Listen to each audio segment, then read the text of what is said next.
días, muchas gracias Ignacio por la presentación. Yo quiero repetir nuevamente, soy Luis Carlos Cadavid, he sido profesor de neurocirugía, ya retirado, y voy a presentar esta conferencia sobre los primeros equipos estereotácticos en Colombia.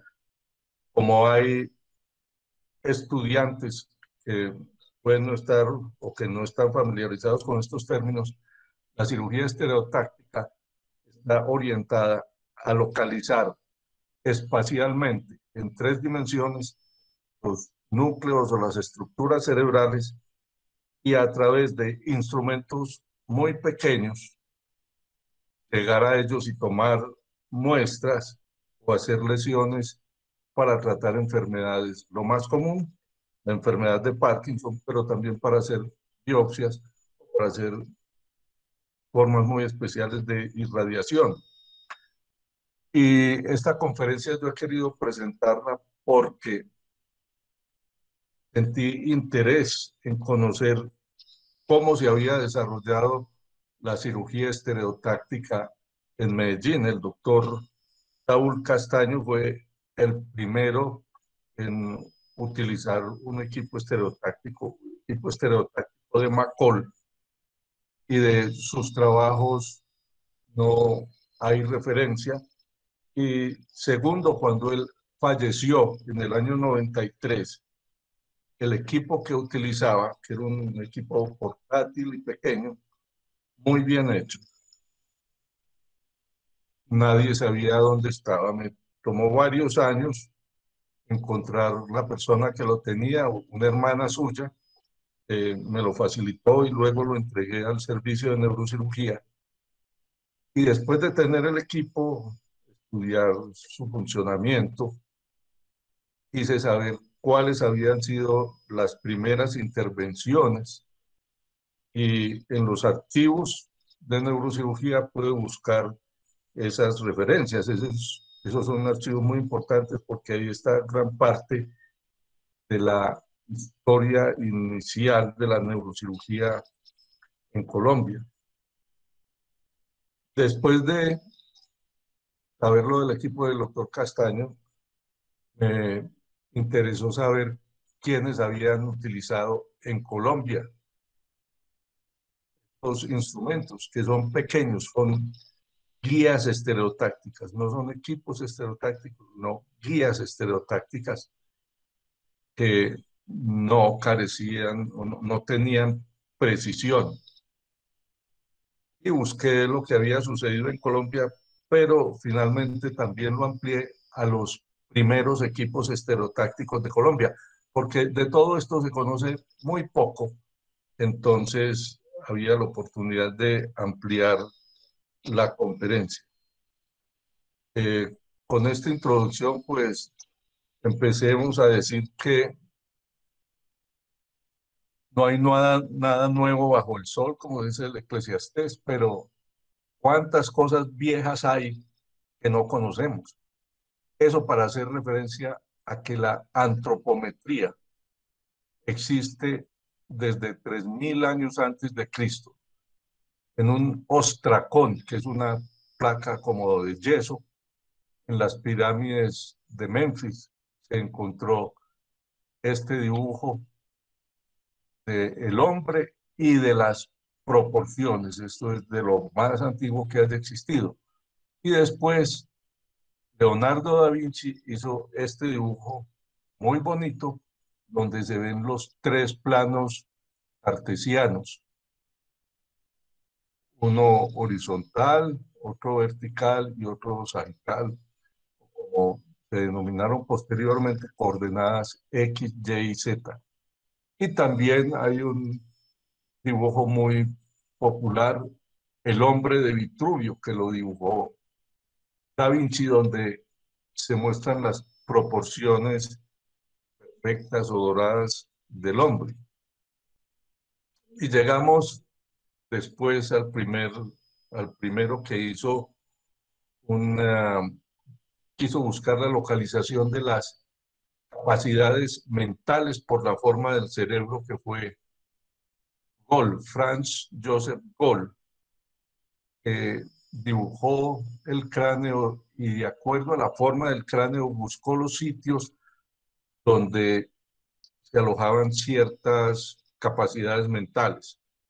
Por ejemplo, el amor parental, la astucia, el asesinato y carnivorismo, como lo llamaba él, también la ambición, la vanidad, la prudencia, las preferencias del color, la capacidad musical, la aptitud mecánica. Fueron 27 características humanas que él las localizó en la superficie cerebral y decía que esos eran los órganos que definían el conocimiento.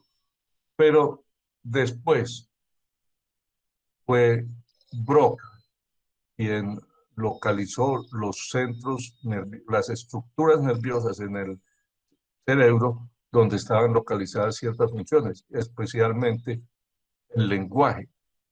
Él estudió también la forma del cráneo y construyó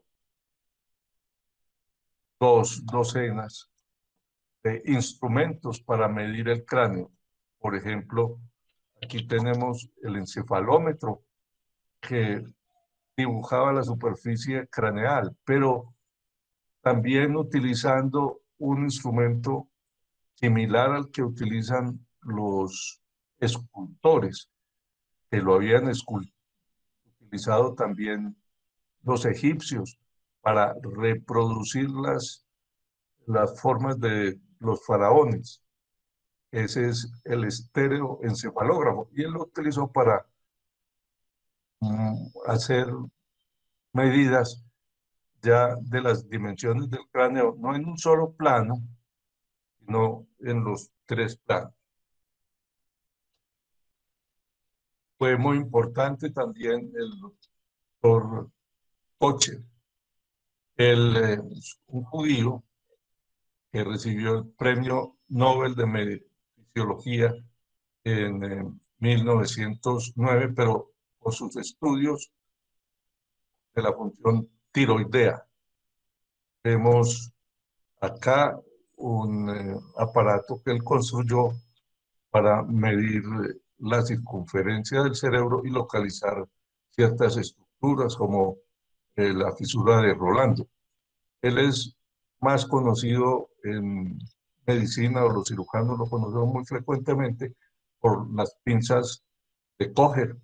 Ya mencioné que fue Premio Nobel de Medicina en 1909.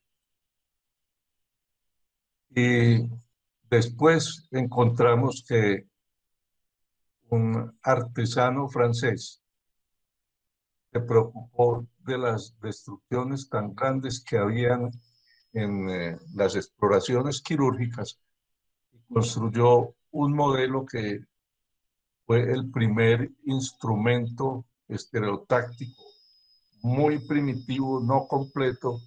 Podría decirse que es como una guía estereotáctica.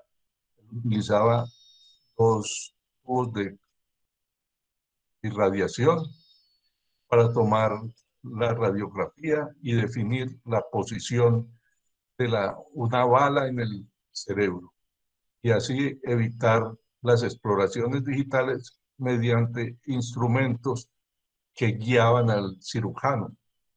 Este artesano francés fue Gaston Primoulins.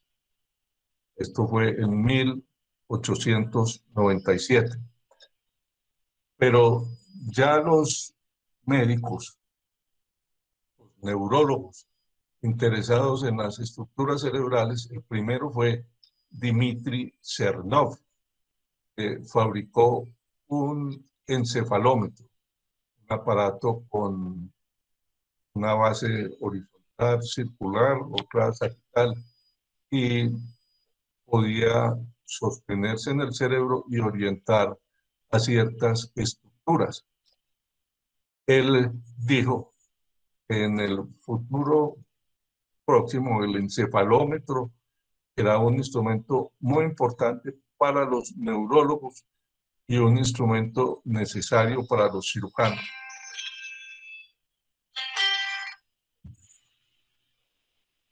Vemos acá el topógrafo cerebral. Vemos acá el topógrafo cerebral, eh, el construido por Cernov. Doctor, estoy en conferencia.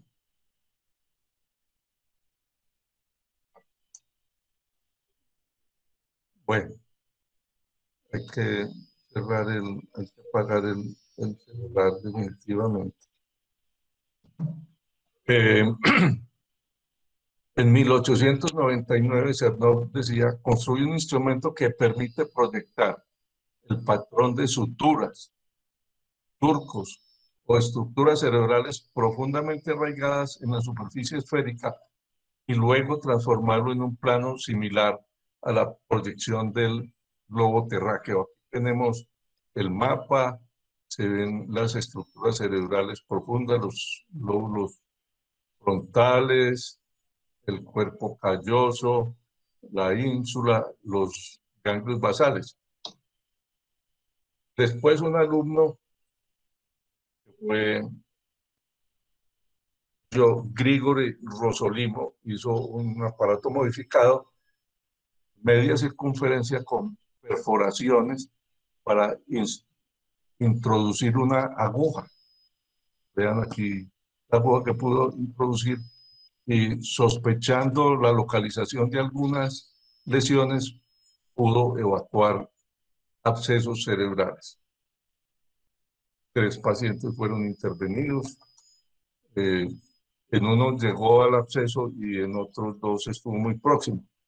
Y él pensaba que aunque existían procedimientos quirúrgicos abiertos exitosos, era necesario desarrollar técnicas mínimas y de localización precisa para tratar lesiones cerebrales.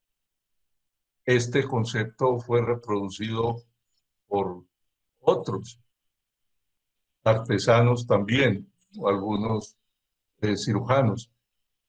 Uno de los equipos fue la brújula de Hirsch, que permitía localizar proyectiles en el cráneo, pero también en otras superficies del cuerpo. Mediante la utilización de rayos X, se veía el proyectil y con la aguja se sabía la dirección en la que, o el sitio donde estaba y ayudaba al cirujano a llegar a ese sitio. Esta es otra brújula de Didier y esta es la manera como funcionaba el equipo.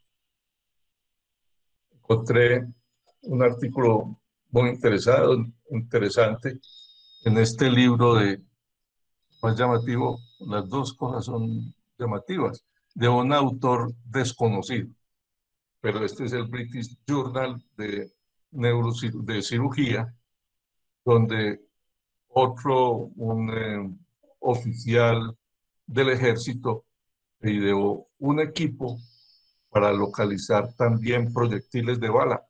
Él estaba impresionado por la destrucción que hacían los cirujanos localizando un proyectil digitalmente y construyó este instrumento.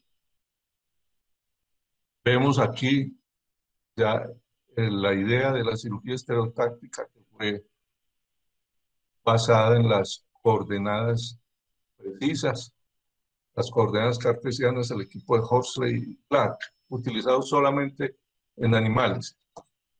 Y Audrey Musen en 1918 ya construyó el primer marco estereotáctico con exactitud para humanos, pero nunca fue utilizado. Se reconoció su existencia en el año de 1947. Fueron Spiegel y Weiss los que lograron llamar el interés de la cirugía estereotáctica y construyeron este equipo también muy primitivo y después ya sí aparecieron varios equipos estereotácticos más bien hechos y que duran hasta el momento. Este fue el primer equipo estereotáctico de Excel, que se perfeccionó de esta manera. Se ve uno de los últimos que él fabricó o supervisó, que es el equipo que más se utiliza en el mundo, y otro fue el equipo de Mundinger, en 1947. Estos equipos eran costosos, difíciles de utilizar, y Irving Cooper encontró que ligando la arteria coroidea anterior podía tratar el Parkinson, y después hizo intervenciones quirúrgicas donde buscaba lesionar el pálido y el tálamo a cielo abierto, utilizando esta vía. Este instrumento se colocaba de manera que el sitio de ingreso fuera por delante del trago auricular y se llegaba a las estructuras profundas. Vean la aguja por donde está orientada. Pero aquí se ve nuevamente el primer equipo. Este equipo por donde se colocaba, ahí tenía que ser el sitio quirúrgico.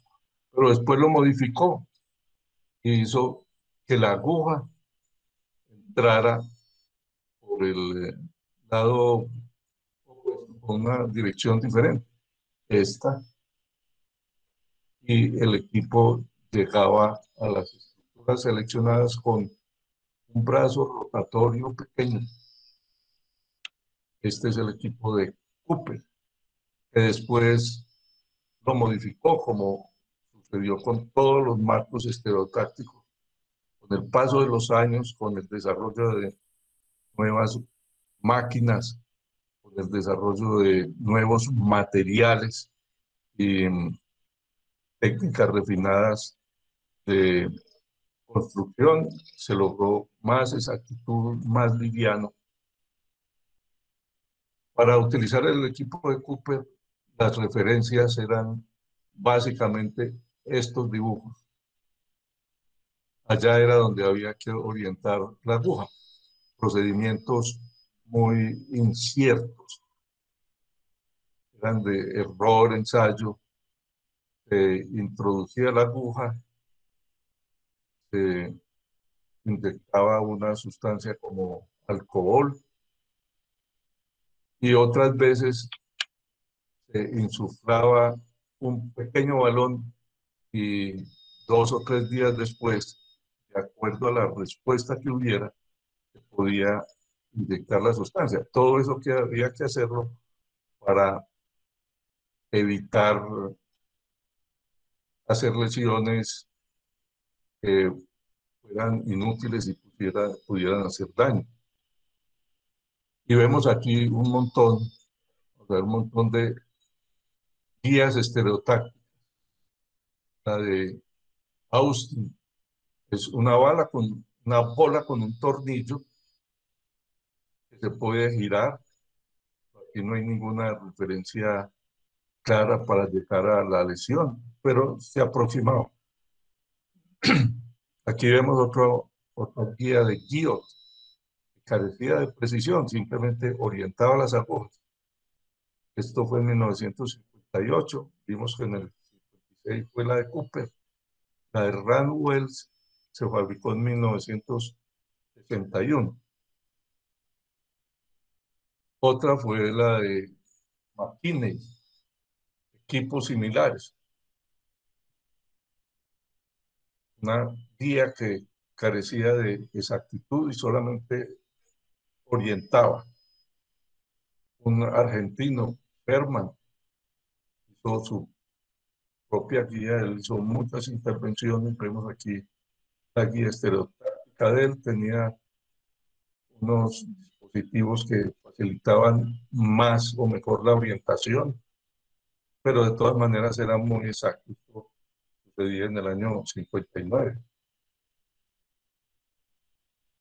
El doctor Bustamante hizo la primera cirugía estereotáctica en Colombia utilizando la técnica, digamos, más elemental de Cooper. Bueno, así lo dice él, esta es la historia clínica, Jesús Hernández. El cirujano fue Ernesto Bustamante, esta es la historia clínica. Fue una cirugía a mano alzada con la técnica de Cook. Y voy a leer la descripción quirúrgica. Sobre 1,5 centímetros sobre la línea media y sobre una línea situada 1 centímetro por delante del trago, se hizo un orificio de trepa.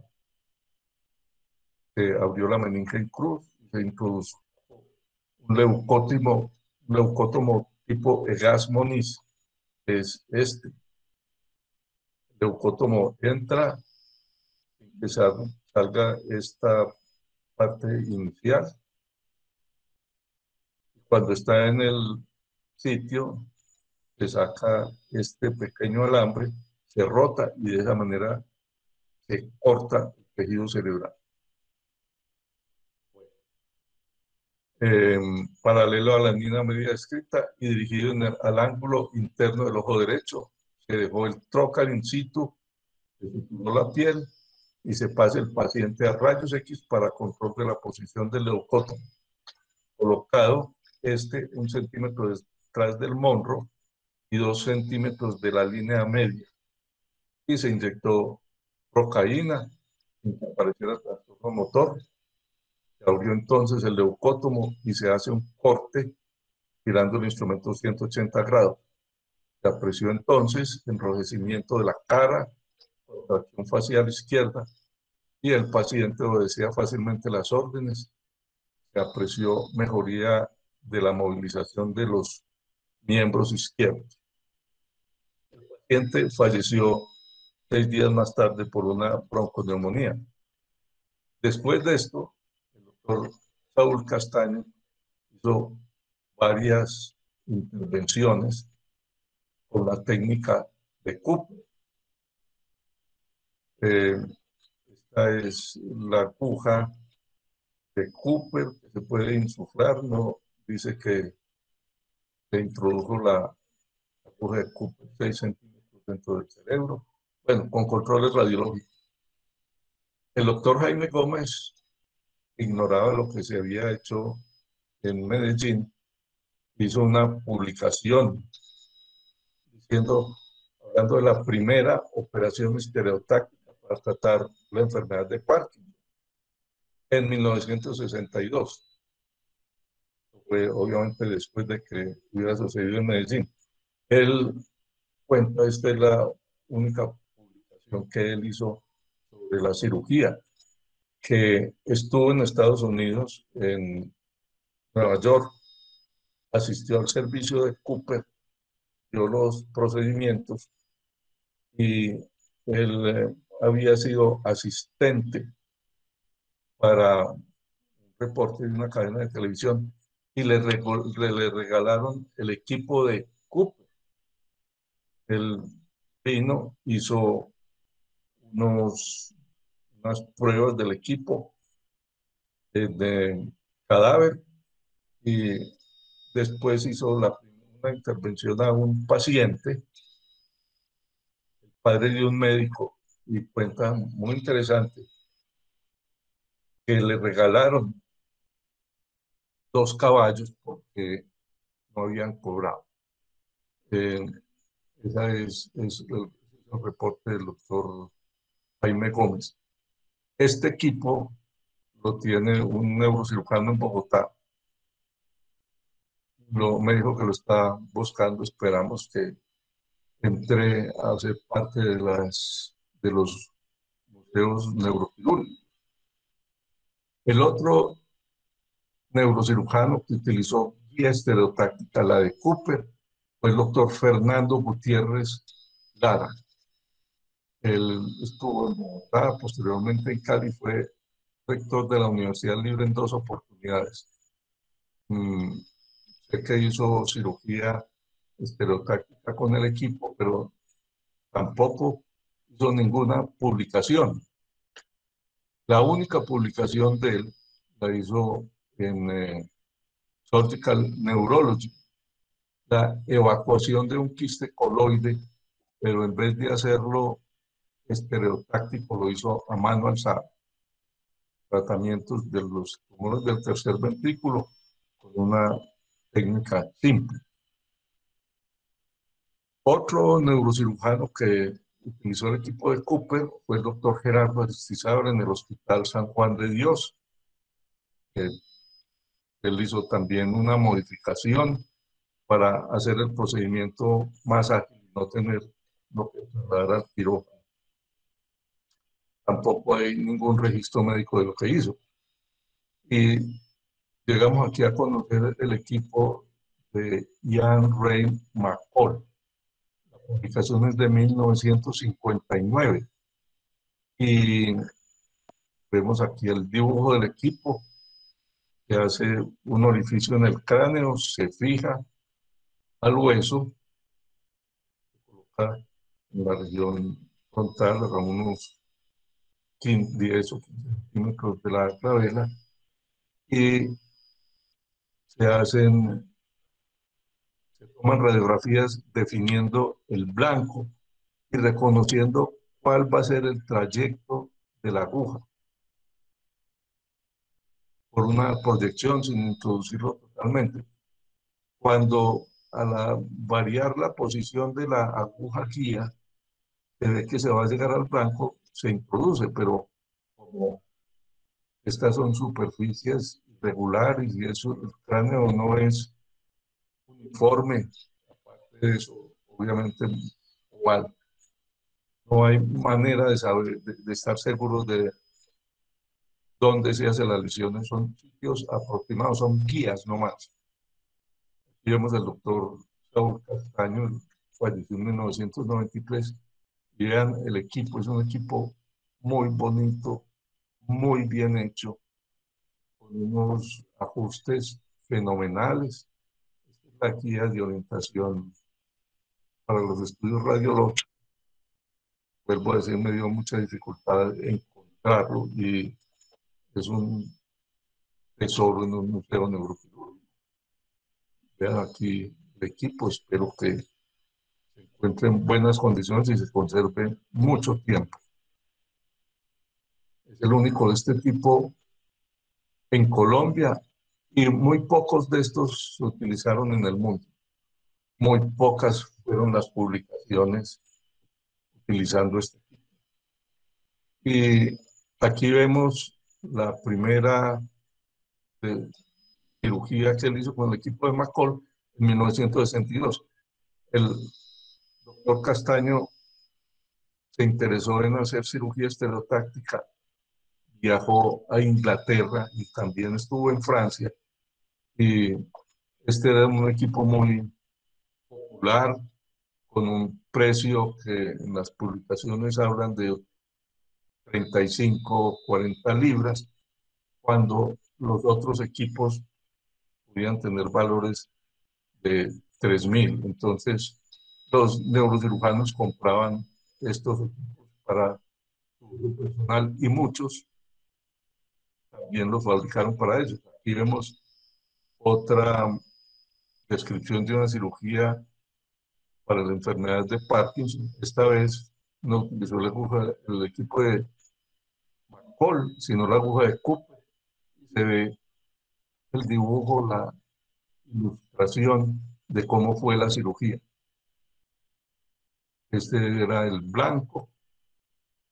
En ese tiempo las cirugías se hacían primero instilando alcohol o colocando un balón que se insuflaba y después el alcohol se podía mezclar con algunas sustancias que tuviera varios para ver dónde se había localizado. Y después se utilizó un electrocoagulador.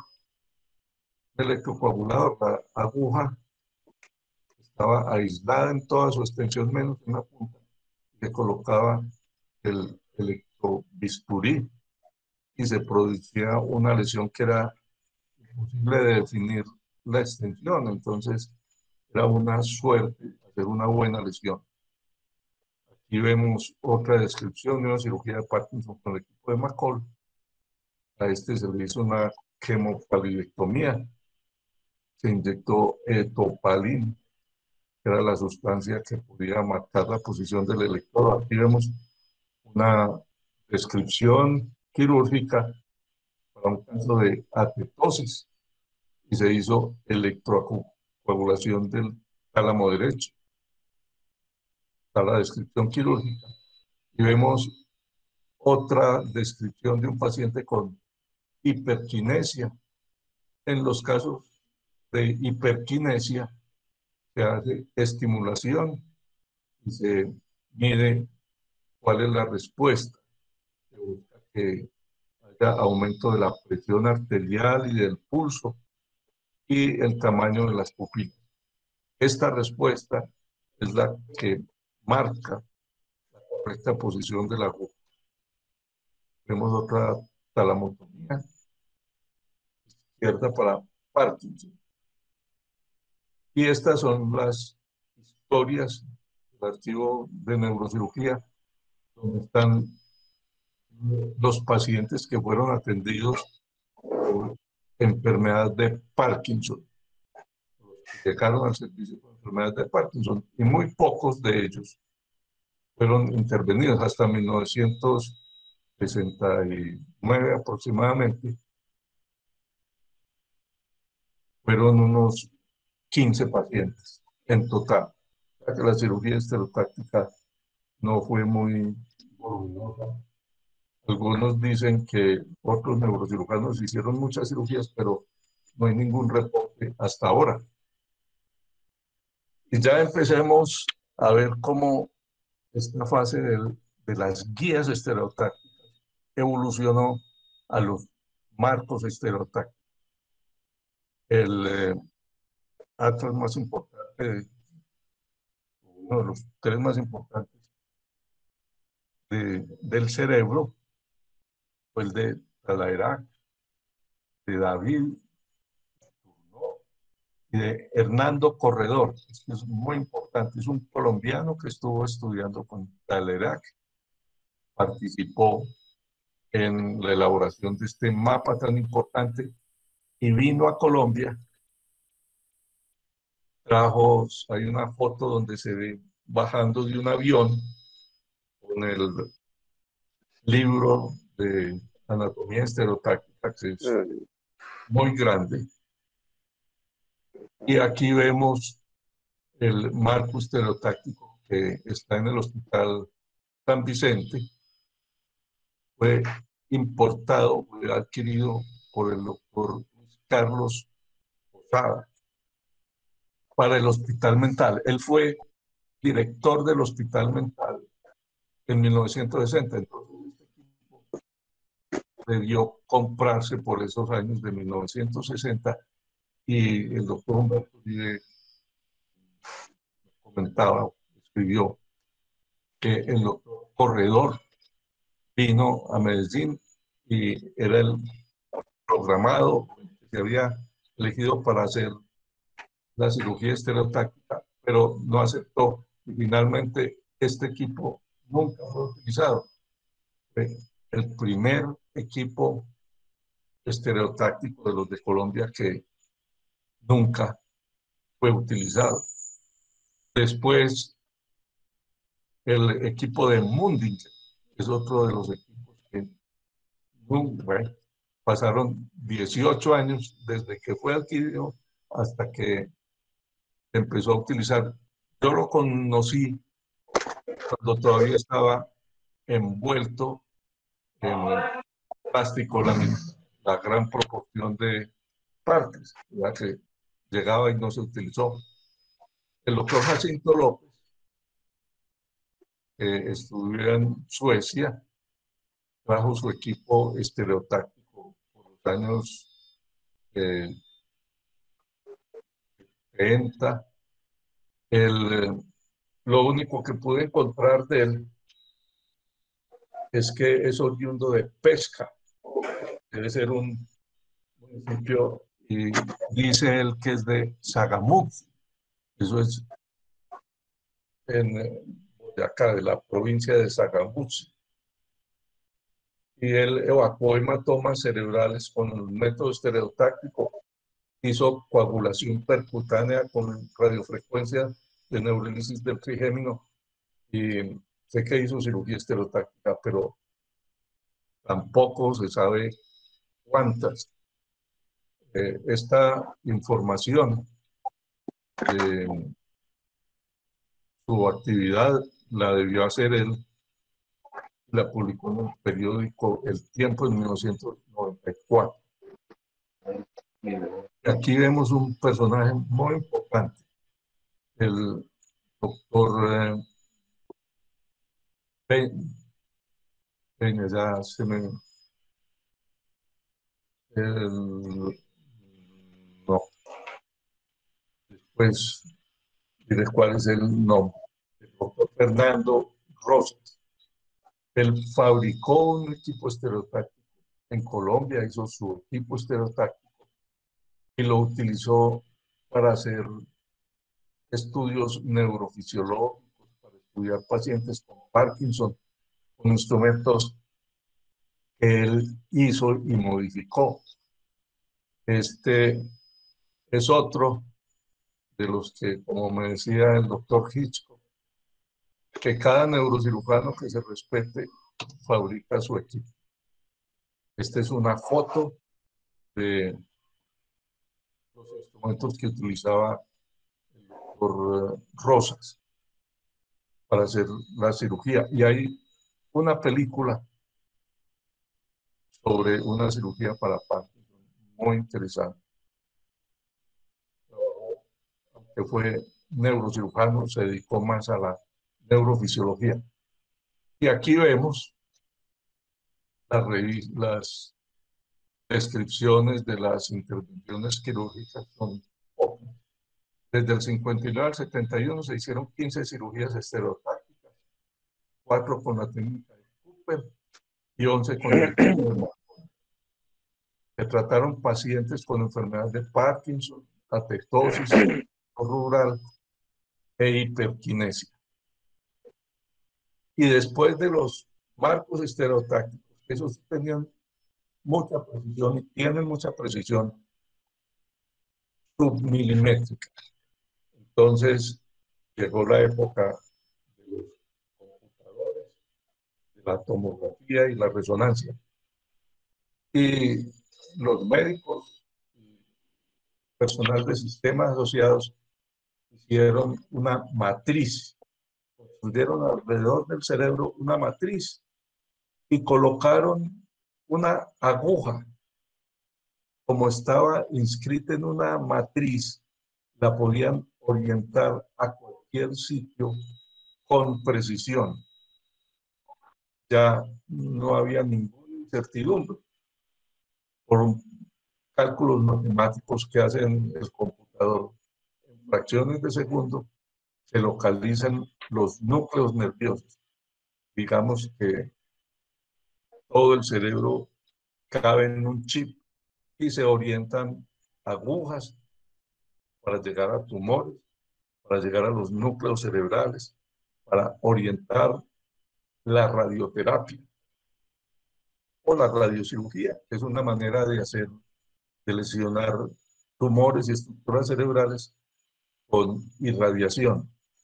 Vemos acá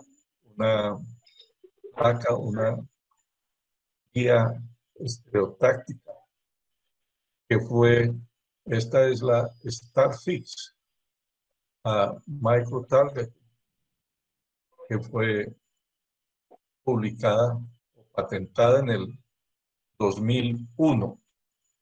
Esta vez hay neurocirujanos que son profesores de ingeniería eléctrica, de ingeniería biomecánica, e investigadores, computadores, ya no son artesanos. El otro es un profesor de ingeniería biomédica, también profesor de radiología y ciencias radiológicas. Y hay un investigador de ingeniería eléctrica. Esta es el microtarget.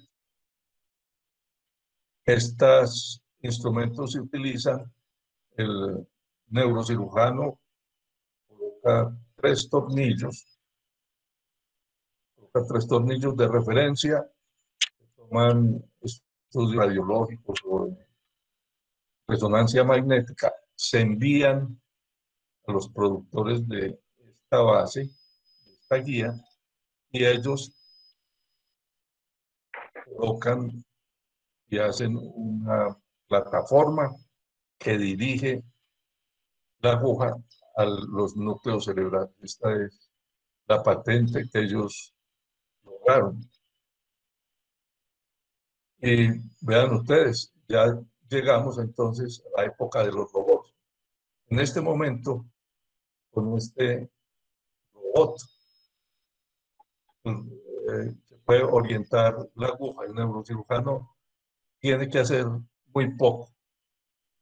El brazo del robot, un brazo como el que se utiliza para construir los vehículos, brazo del robot es el que posiciona los instrumentos y ha recibido la información de la resonancia magnética, y el neurocirujano simplemente pondrá los instrumentos en el brazo del robot y después ya el robot sigue haciendo todo. Y aquí se ve también otro instrumento a robot.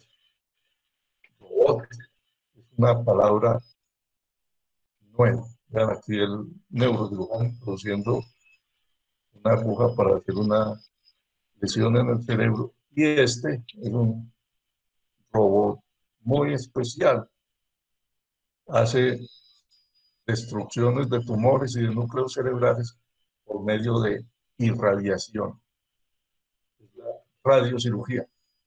Vuelvo a insistir en la palabra robot. Robot es una palabra de inglesa, pero que viene del checo, robota, que quiere decir trabajo pesado. Pero lo que hacen estos instrumentos es que se mueven y actúan por sí solos. Pero durante esta investigación tenía una sorpresa. Hace 4 años, en un congreso de neurocirugía, estaba participando un robot ayudando a mostrar las ventajas de la cirugía robotizada. Estoy con el robot, con el neurorobot, pero me encontré que esa palabra robot es nueva, se utiliza desde 1920. Como dije, viene de robota, pero hacia atrás, desde la Ilíada, se conoce una palabra más adecuada, son los autómatas, viene del griego. Y en la Ilíada describen esto, en el canto 13, cuando están fabricando las armas de Aquiles. Tetis encontró a Vulcano.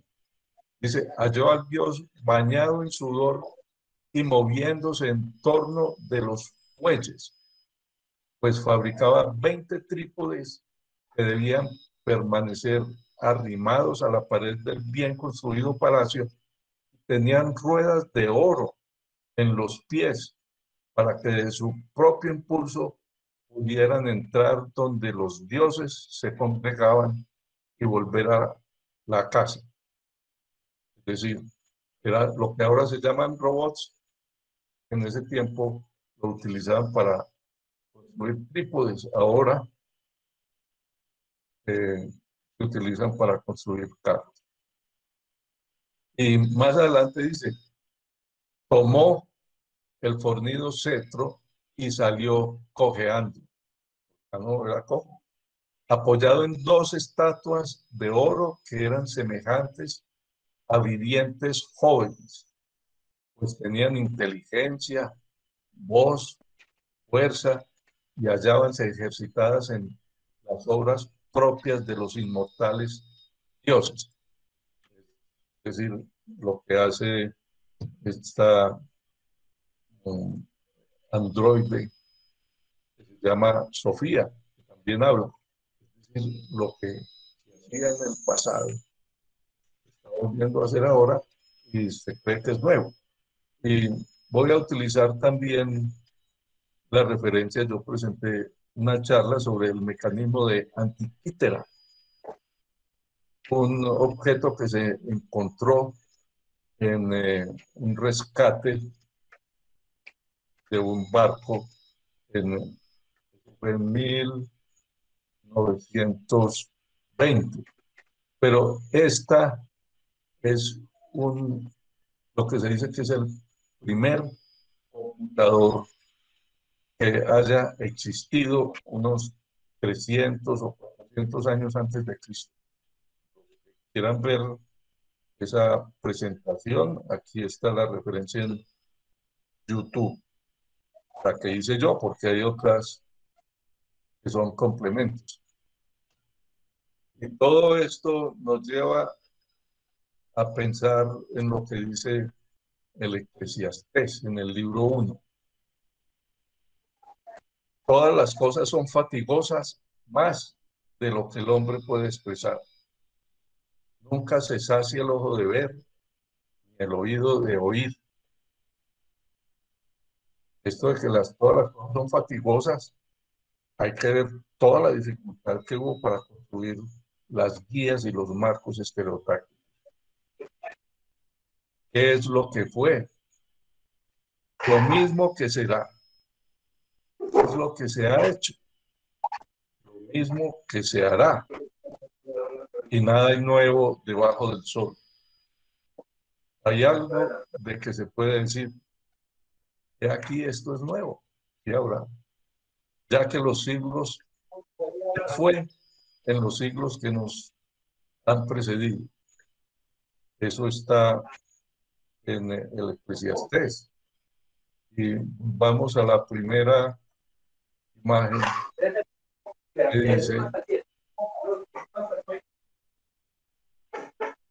que dice, no hay nada nuevo bajo el sol, pero cuántas cosas viejas hay que no conocemos.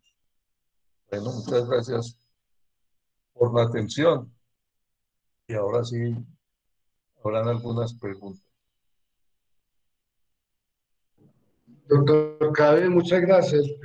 Yo tengo dos preguntas. ¿Usted estudió en Inglaterra en qué año? 1980. Calcularle la... 1980. ¿Y usted estudió con el marco del Excel? No, yo estudié con el doctor Edward Hitchcock, que también hizo un Ah, marco eso. estereotáctico.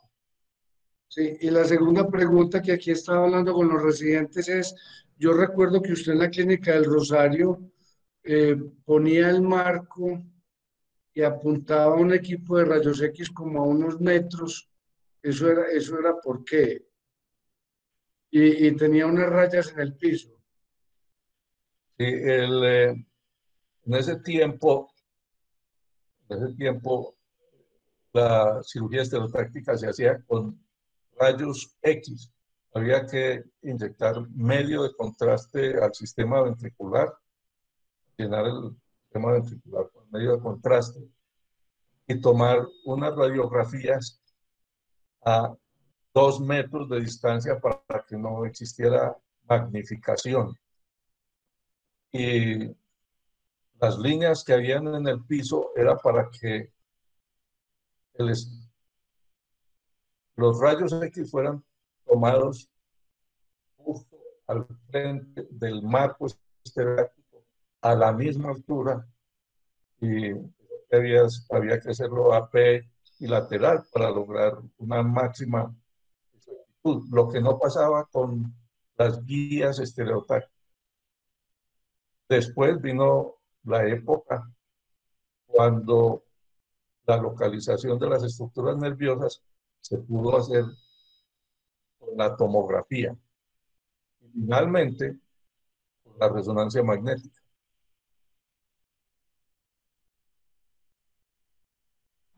Yo supe que usted trató muchos pacientes con Parkinson con buenos resultados. ¿Eso fue antes de la escanografía o ya con escanografía? No, yo me trataba de adaptarme a los avances. Hice cirugía para Parkinson, para sensibilidad y demás. Yo hice procedimientos con radiológicos y con tomografía. Y anota el doctor Antolines, que ellos consiguieron un marco estereotáctico y lo utilizaron muchas veces. Y voy a hacer referencia a que el padre del doctor Marco Fonseca tuvo un absceso cerebral y que vivía en Tunja. Tuvo que hacer que le llevaran el marco estereotáctico de Cúcuta a Tunja en una noche, que lo llevaran a estéreo y pudo evacuarle el absceso cerebral al padre, que estaba en coma, no necesitó sedación, estaba en coma con anestesia local. Se hizo la intervención, se pudo evacuar 15 o 20 centímetros de pus, y el señor que estaba en coma, teniendo 90 años, al día siguiente había recuperado la conciencia y 2 días más tarde estaba recibiendo alimentación. Después de eso evolucionó muy satisfactoriamente. Me dio mucha satisfacción esa intervención.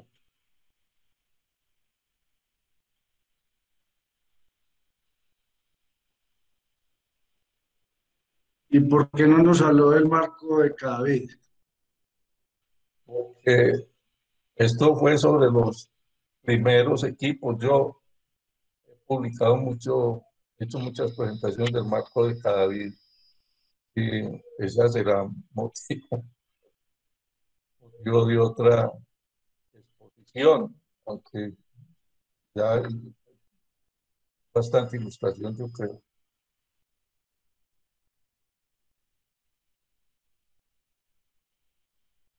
Bueno, de todas maneras, yo espero que todos estos trabajos de Colombia, ustedes ven que está desierto, que es lo que hacemos los neurocirujanos colombianos. No hay ninguna publicación, o son muy resumidas. Es el momento de recogerlas, de presentarlas y de saber cómo sucedieron las cosas, porque no es decir, en el caso actual, esto es cirugía estereotáctica, sino a ver por todas las dificultades que tuvo que avanzar el hombre para llegar a ese conocimiento y después las dificultades que tuvieron que pasar los médicos colombianos para hacer las primeras intervenciones y después otros para desarrollar los procedimientos. La historia le ayuda a uno a valorar lo que se tiene. Y los colombianos no valoramos lo que tenemos, lo que hemos adquirido, ni los esfuerzos que han hecho muchos por lograr los avances que disfrutamos.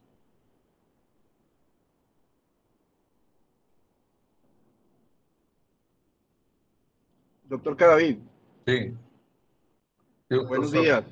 Buenos días. Bueno, pues felicitarlo por excelente charla. De dos precisiones que se me olvidó colocarle lo que le escribí. El doctor Neisa, que fue discípulo de Cooper en Nueva York, en San Bárbara, él tenía su propio marco de Cooper. No, que yo tenga mención, no hizo cirugía funcional como tal, pero nosotros como residentes sí le colaboramos en casos de drenaje de hematomas y biopsias para lesiones tumorales. La otra cosa, el libro del doctor Corredor es considerado dentro de los 5 mejores libros en toda la historia de la neurocirugía.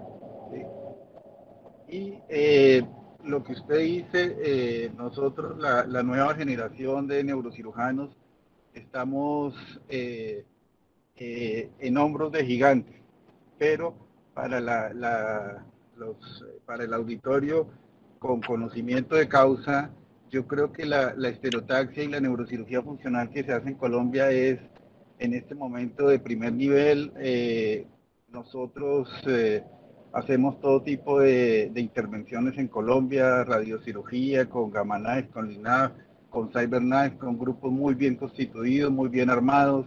se hace estereotaxia de primer nivel, eh, la parte de neurocirugía funcional, la estimulación cerebral profunda, eh, es probablemente, si no la mejor, de las mejores en Latinoamérica, por resultados, por volúmenes.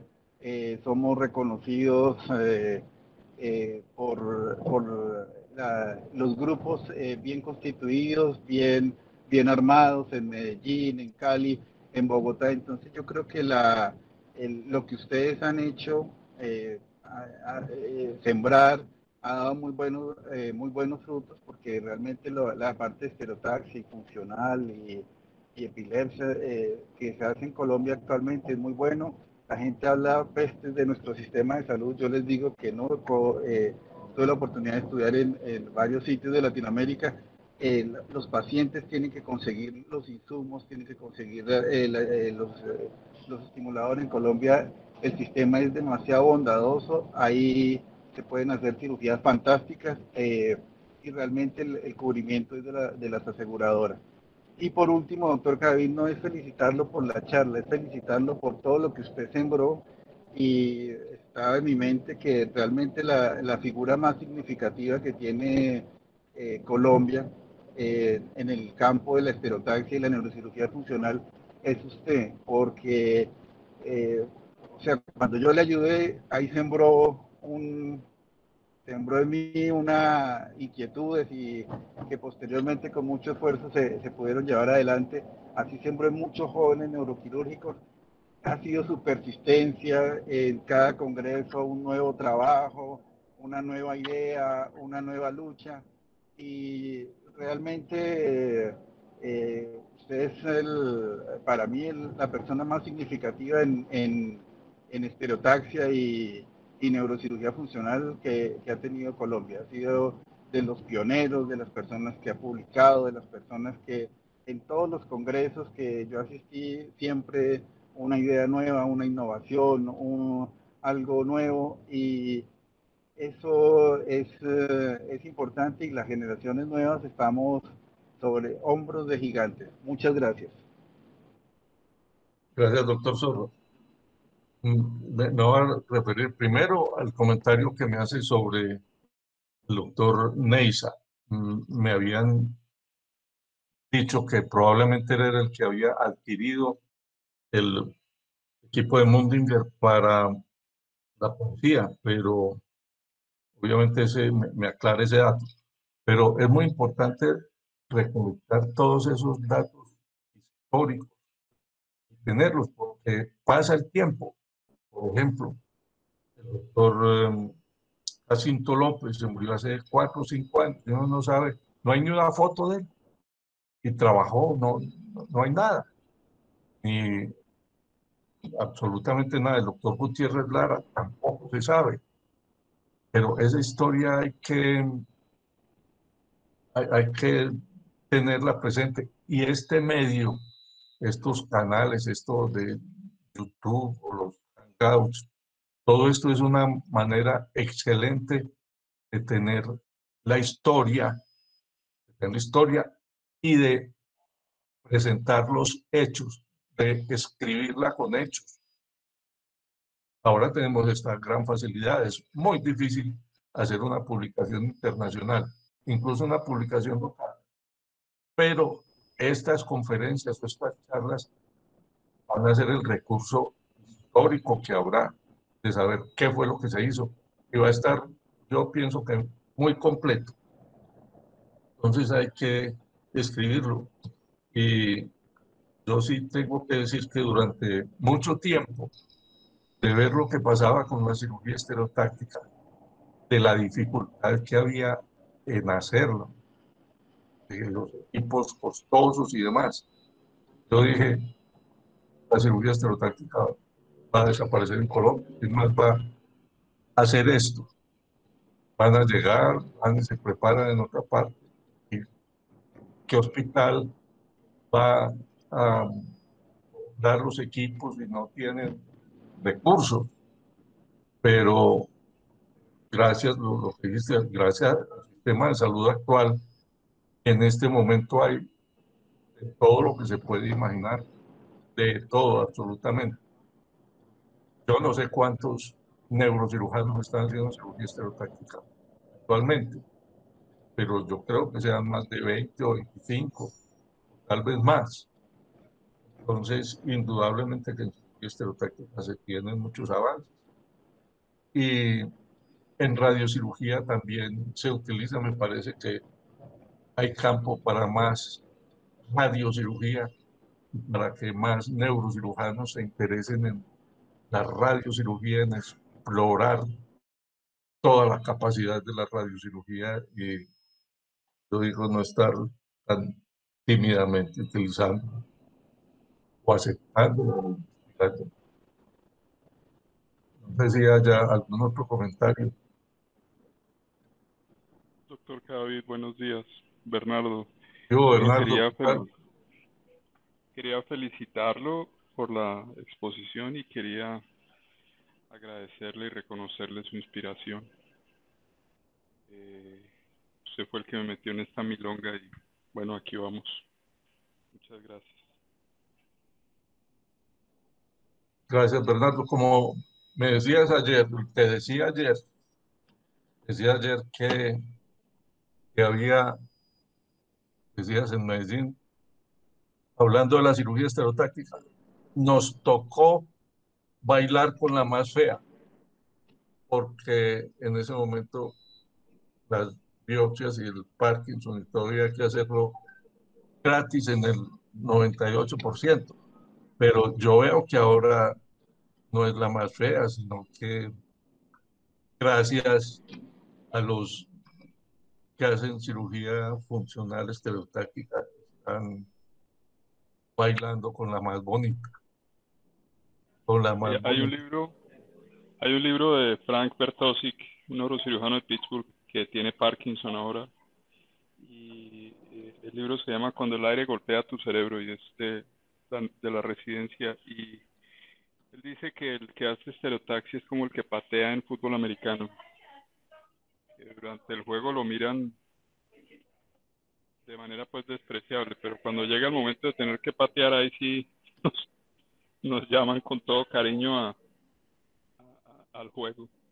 Es difícil, pero ahí vamos. Va muy, muy bien, porque fuiste el primero en traer la radiocirugía a Colombia para que llegara a Cali. Yo te felicito por esa labor. También al doctor Levy, que dieron ese paso. Después siguieron otras ciudades.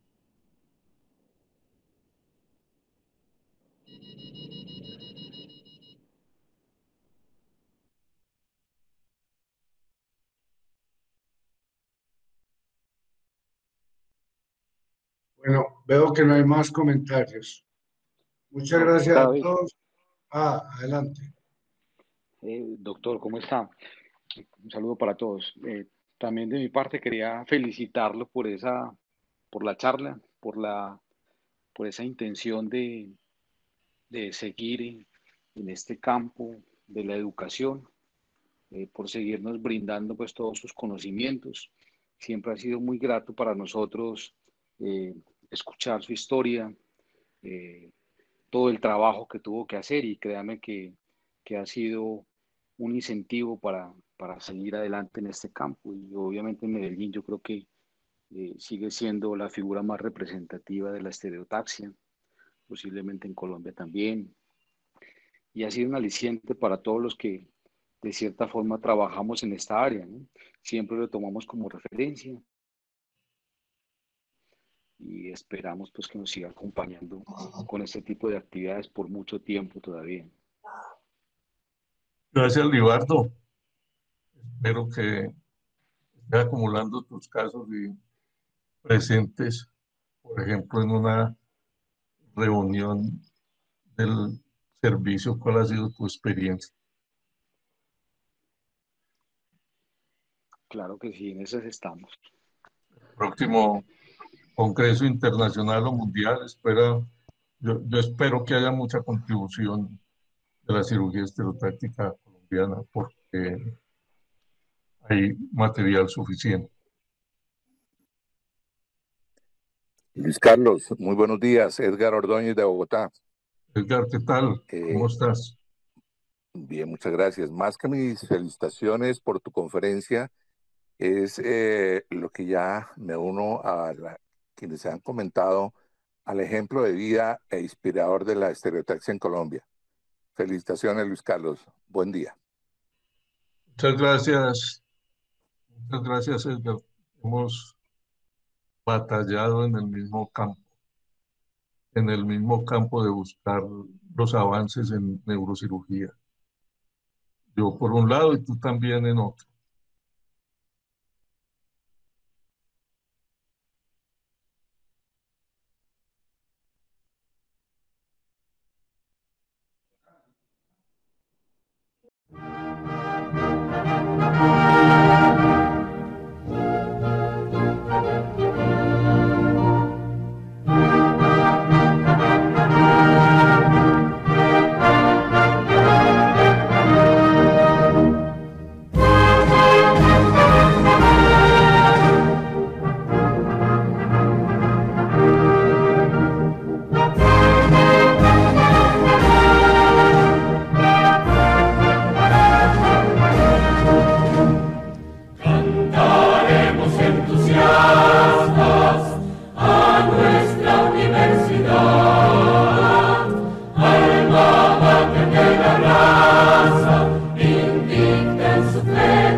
Al pródigo amado